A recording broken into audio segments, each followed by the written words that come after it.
Hi everyone, welcome to another episode of In Focus, and today we're joined by Sandy from the BBC. You're an engineering manager there, Sandy. Thanks for joining us.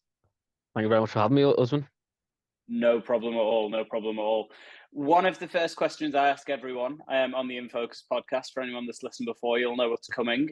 In your opinion, what's the most interesting or exciting thing about working in tech at the minute? It's a very good question to ask. I guess there's so many variations at the minute that you could be interested in, so many kind of facets of engineering. For me particularly, my interest lies in data at the minute, I would say. I think I've been, I guess, around the bend around like kind of standard front end, back end work, and it's more so delving into kind of the data realm, and what we can do with data, because that leads on to like kind of AI and machine learning. So understand data a bit more and how data is collected, ingested, put together, what it can do for your customers, how you can technically exploit that to get the bigger benefits of that. That's where my interest lies currently, I would say. Good. And I'm sure we'll come on to that later on in the conversation. But let's go back in time a little bit, maybe, Sandy, if that's all right, and talk about just generally your background and your career and how you've got to where you are at the moment. So take us all the way back to those first steps into technology as a career, and sort of where were you and what was that like? So I'm going to start off with, I guess, ever since I was little, I wanted to be an engineer, right? And I just didn't know what engineering kind of discipline I wanted to go into. I didn't know there was so many avenues in engineering because you've got mechanical, software, you've got so many. So I didn't really know which one I wanted to be. But in high school, in my A levels, I did we didn't have what they have currently in the curriculum now, which is computer science and IT or computing. Unfortunately I had ICT. That was the only IT course back in my time. But I had an interest in that. I did well. But all I knew is I wanted to be an engineer in some format. But initially, I went to uni and did mechanical engineering. And after like 1 year, I knew this wasn't for me, like mechanical engineering. Obviously, mechanical engineering has different, different variations of engineering. It has maths in there, etc., physics in there.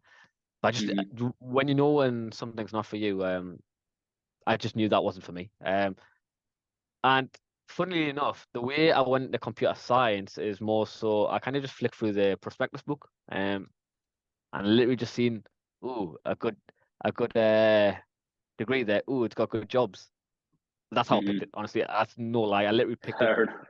I picked it that way, and it's probably been the best decision of my career so far. And that's how I got into computer science, essentially. And then obviously I went on to my career after that.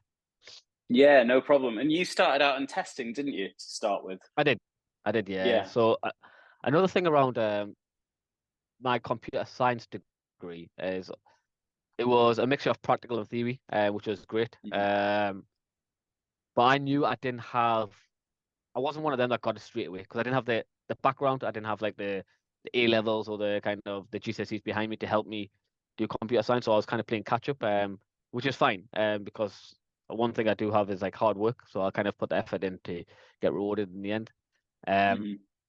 But the reason why I went into testing is based off my there's not enough emphasis in testing on my degree.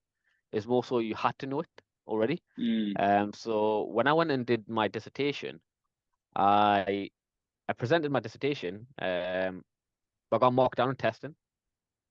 But nowhere through that 4 year course was testing mentioned. Yeah.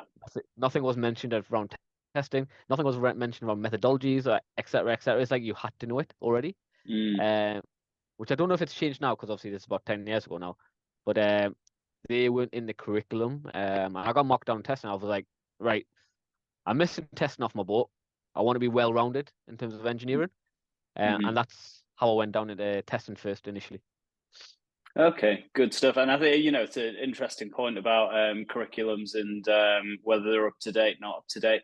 I think that one of the harder parts that we hear about of the traditional university route, because there's so many routes into into work these days and into technology careers is it takes so long to change a university degree sometimes that by the time you've changed it, what you changed it to is now out of date again, and you're Yeah. constantly chasing your tail. So there's a dilemma of actually, do you teach fundamentals that are never going to change, the way of doing things, principles, as opposed to the technologies themselves? But then the counter argument is, are people ready to get jobs as soon as they come out of university?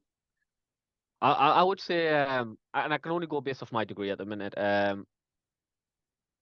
It gives you good grounding and foundational knowledge. Mm-hmm. Was it practical in the real working world? Some of it wasn't, if I'm being totally honest. But did give you some foundational knowledge. It did make you think of where, I guess, one of the things I'm keen on is not understand the foundational elements of kind of software engineering, and it Mm-hmm. did give you that. But sometimes that's not needed in the real world as well. So it was trying to get the right balance. But yeah, it's tech always moves. So I guess curriculum has to move as well at the same time as tech. And there's going to be different Yeah. languages, different frameworks, different um, tools, technologies, and if curriculum doesn't move with it, you get left behind. Yeah, absolutely. No, I'd agree. So you went through your testing career, worked at some great places across the northeast and further afield, both public and private sector. But then at some point, you decided that actually I do want to go into leadership. Now, it's not always for everyone, but from your perspective, what was it about leading people in leadership that you thought actually that is for me? And was it a conscious decision, or did you happen to fall into it in one of the roles that you were doing? If I'm being totally honest, right?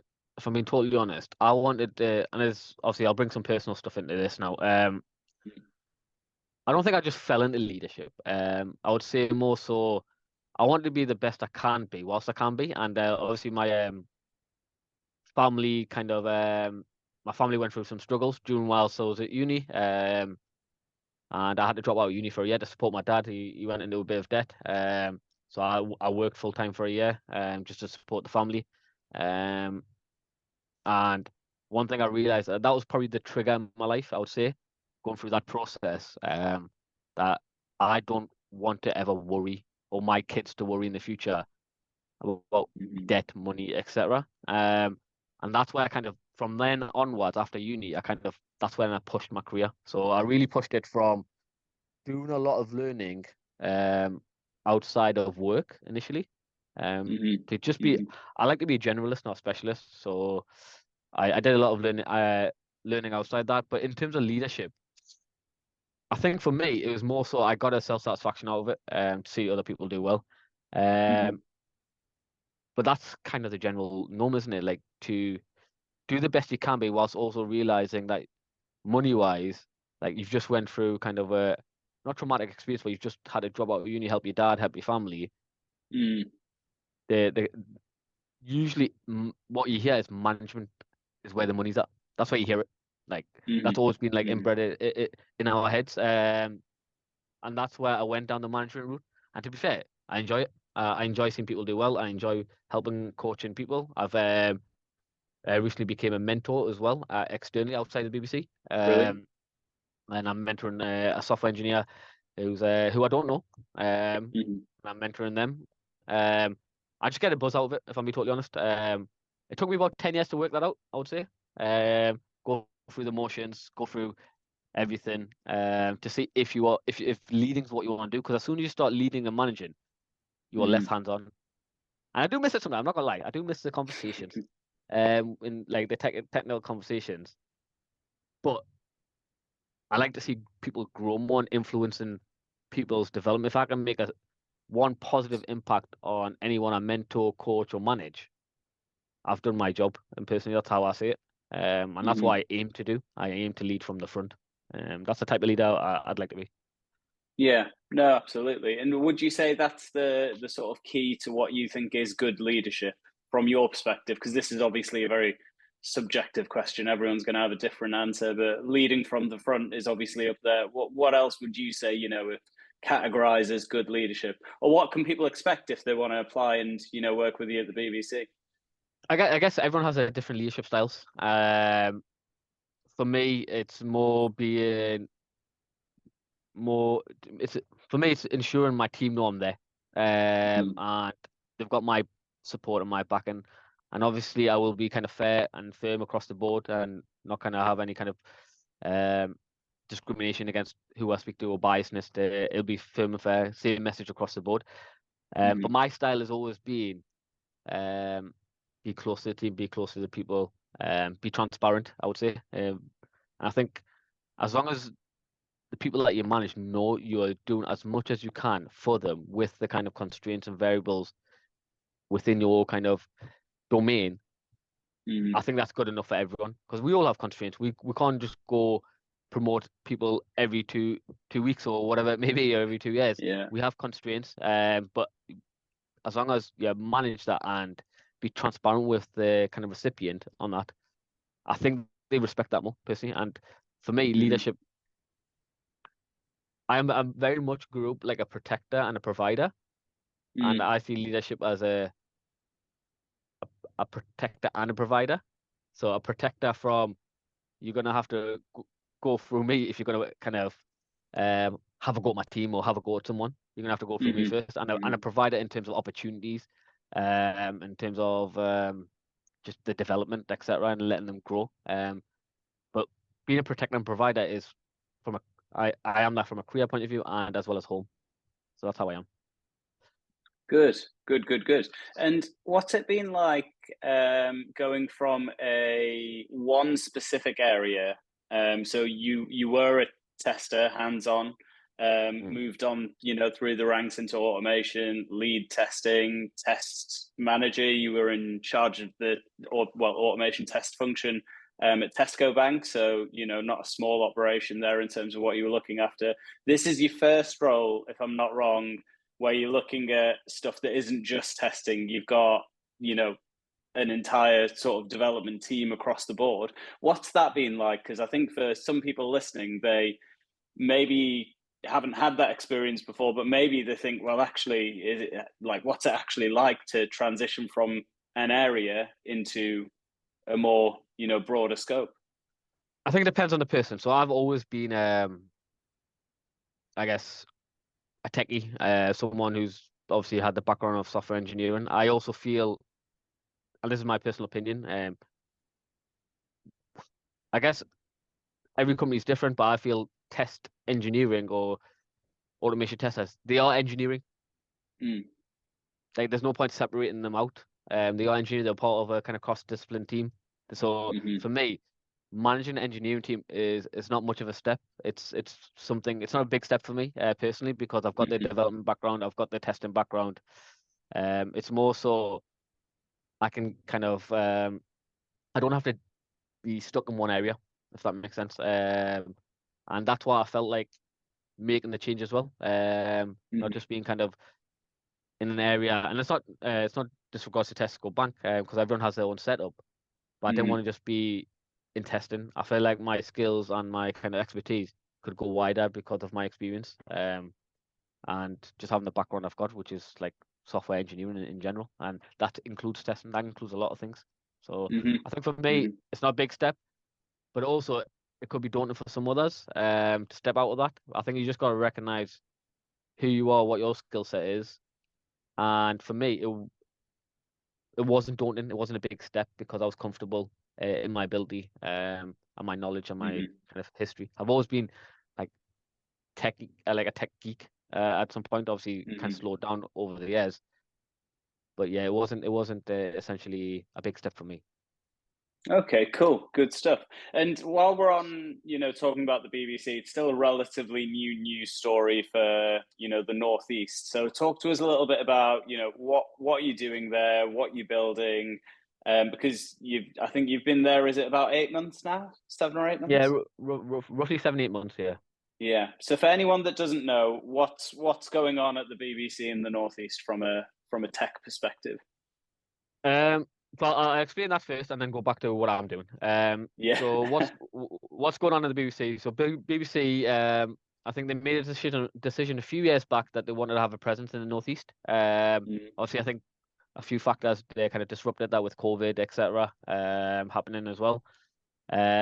but what is happening now is we are building a tech hub in the heart of Newcastle, just down from St James's Park. We expect to expand that out. We've got about 25 people there, and we aim to like kind of get a growth up to about 70 by the end of the year. That's going to be multi teams, different areas. Obviously, with that, we want to be a presence inside the Northeast with our kind of tech hub meetups, any community aspects that we kind of start doing. But yeah, we're just a growing presence. Really, what BBC are trying to do essentially is, I guess, widen their kind of presence across the UK. And the Northeast obviously looks like a good place for engineers and delivery managers and product owners, because that's three disciplines that we're hiring for. But yeah, it's different. There's not. I don't know any other media company in the Northeast personally. I only know BBC. No, can't think of any. Yeah, and I think it's a good thing for the Northeast as well. Personally, from a tech point of view and a community point of view, because it gives that variation. At the minute in the Northeast, you hear a lot of like kind of consultancies, public sector companies, banking, but gives that kind of different flavor in terms of sectors. And I think it's good for the market. It's another big company in the Northeast that allows engineers to come to and grow from as well. And especially at the BBC, one thing I've noticed is more so the tech is they are forward thinking in tech, I would say. I've never really been at a company where they're forward thinking, but they are forward thinking in tech and always trying to find out new ways. They've got like machine learning teams, AI teams, etc. But it's always with the latest tech. Depending on the company that you work at, that can be a struggle. It could be like you could be doing migration projects and or kind of legacy systems. And I think with technology, obviously, we spoke earlier about you have to move with tech. BBC move with tech and it allows the team to have the autonomy of what tech to use. So that's great. But in terms of me joining, I joined in January. Unfortunately, I went on to emergency sick leave one weekend, which obviously you know about. And that was a quite a traumatic experience. So I obviously had 3 operations, critical care, in a coma, could have died twice. And that was like kind of a serious kind of a wake up call to me as well, to a degree, with my career and my family aspect. So technically I joined in January, but I actually started really working from mid-March. One thing that kind of, I guess, ordeal made me realize was, I think it was then where I wanted to start doing the mentoring and coaching, regardless if it was inside BBC or outside. I knew that's one thing I wanted to do because I've had a few pushes from friends, family, etc., and ex-colleagues to do it. So I've kind of started doing that now on the side. Obviously, watch the space to a degree. Mentally, I'm ready for it. It's just getting down on the kind of actions. But yeah, like the BBC.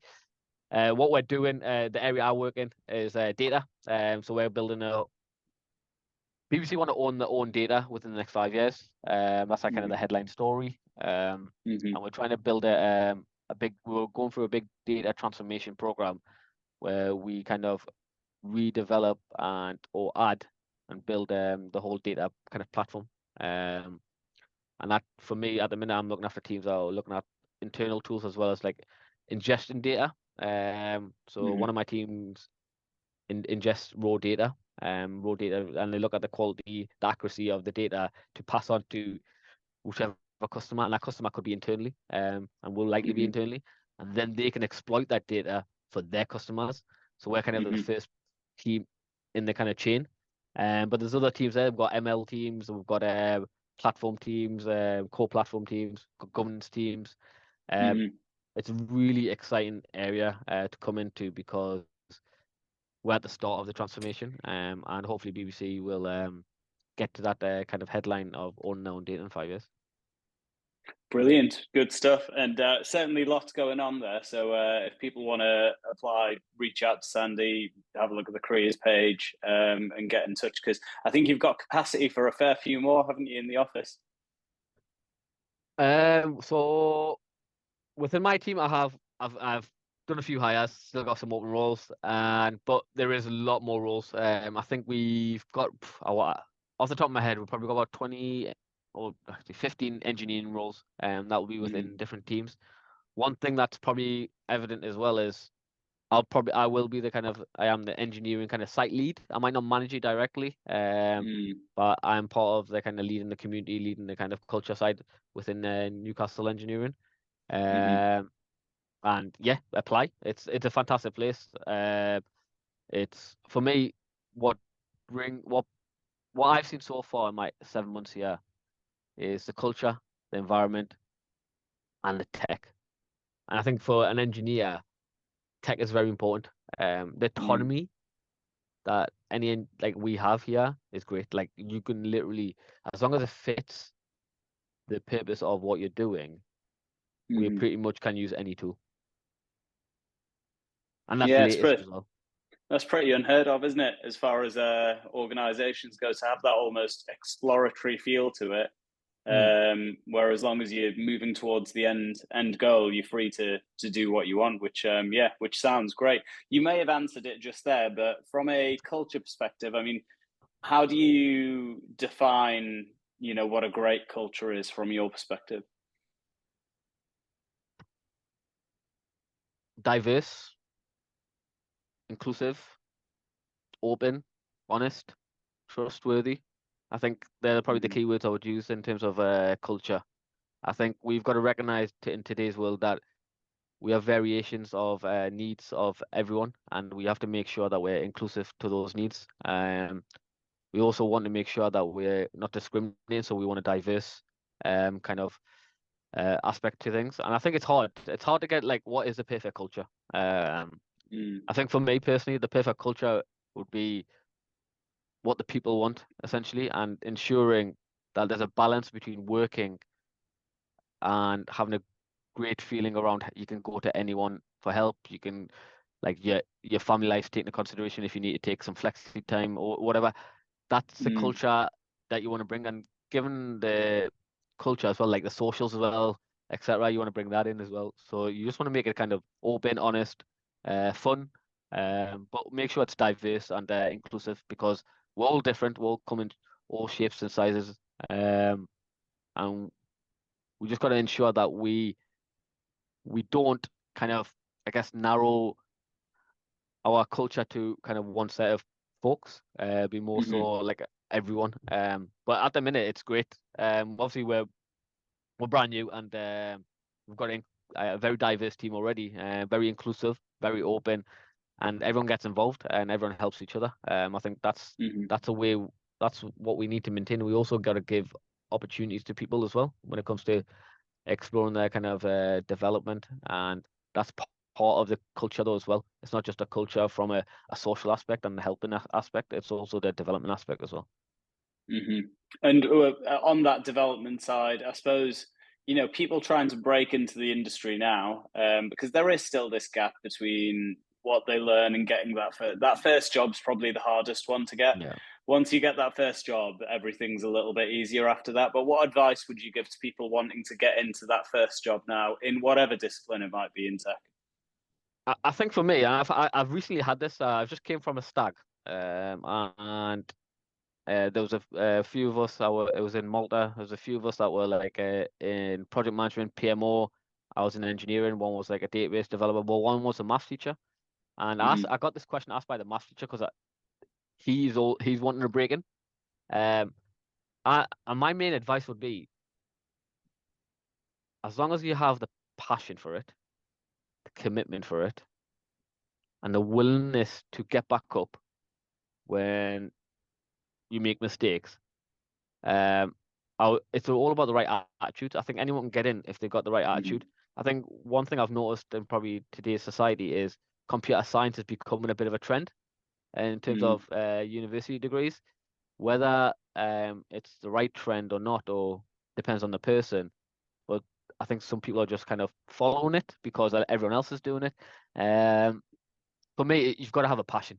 You've got to have a passion for it to break into any industry.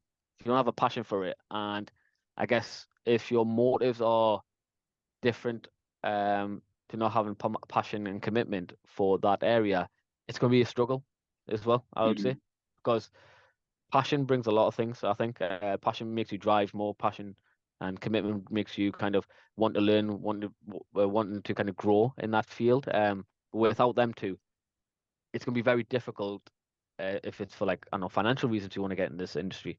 Because you can quickly see who are in it for what reasons, if that makes sense. So we've had fantastic people here at BBC that went from one person in particular. She went from working as I think it was, I might be wrong, but a state agency kind of field, straight into tech because she had a passion for it. Again, Yeah. she had a passion for it and she grew herself up and became a fantastic engineer. I've had someone who's came from a non-technical background to technical background, but as long as we as leaders give the support and the culture is there and the environment's there for them to grow, that's our job. But number one thing I would say is passion and commitment is what I'd say. Yeah, yeah, absolutely. And with that, you know, the need for being a lifelong learner these days as well, because tech changes so quickly, it's very hard to fit into that mindset and actually do that if you're not passionate about what you're doing, because Exactly. Yeah. everything becomes a chore, doesn't it? And that's why I struggle sometimes in this probably society. It's like people want to do things, and obviously we're on social media and we see things on TikTok and Instagram and whatnot, and we think that's a trend, like we should be following, like whatever we're getting influenced. And that's why I kind of keep my social media to a limit, because I think people need to make their own decisions and make their kind of own kind of um evaluation on what they want to do. And I would say mainly it's got to be it's a hard one. It's a hard one when you're in a society that's kind of heavily social media. I would Yeah. say it's very difficult to understand what people want to do. For me, luckily, obviously, 10 years ago, I got into this field. But today's age, it's very difficult. If you have the passion for it, go for it, is what I'd say. But stick to your passion, is what I'd say. I admire people who stick to the passion, regardless of what the industry is and what the role is, because that's something they're dedicating themselves to. And self-learning is very key as well, because that's how I started off personally. But I think learning never stops, no matter what role, what age you're at. Yeah, absolutely. And I mean, yeah, I hear it every day from people that are speaking to me about jobs that they want filled, and you know, it's always up there. So that is 100% a key takeaway. Um, what would you say? You know, you've been in tech for about 10 years now, and it's changed a lot over that time. What do you think the future is for, you know, engineers or technologists? What are the big changes you might see happening over the coming years that might, you know, change the landscape of sort of what this job means? Ooh, it's a good one.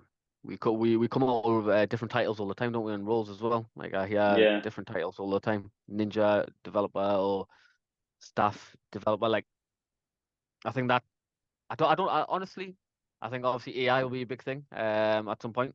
Whether it's 10 years down the line, 20 years down the line when it's more mature. I think it will have an influence. And it's more so, I don't think it's going to be an influence where it's going to take our jobs, essentially. It's more so how we're going to use it and utilize it. I think data will be a big thing, purely because we as businesses, what do we do to understand our customers? We use data.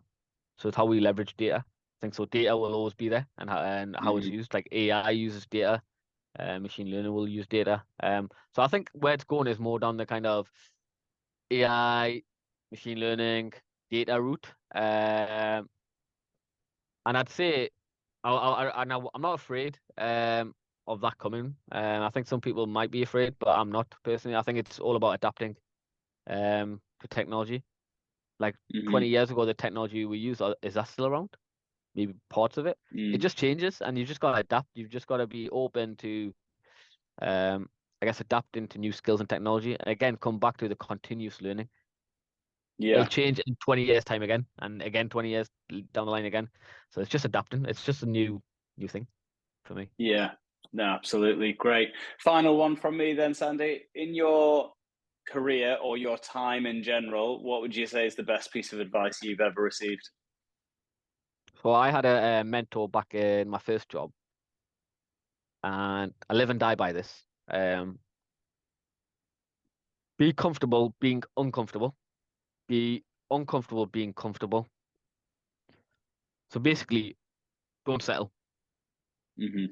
Don't be settled in a role.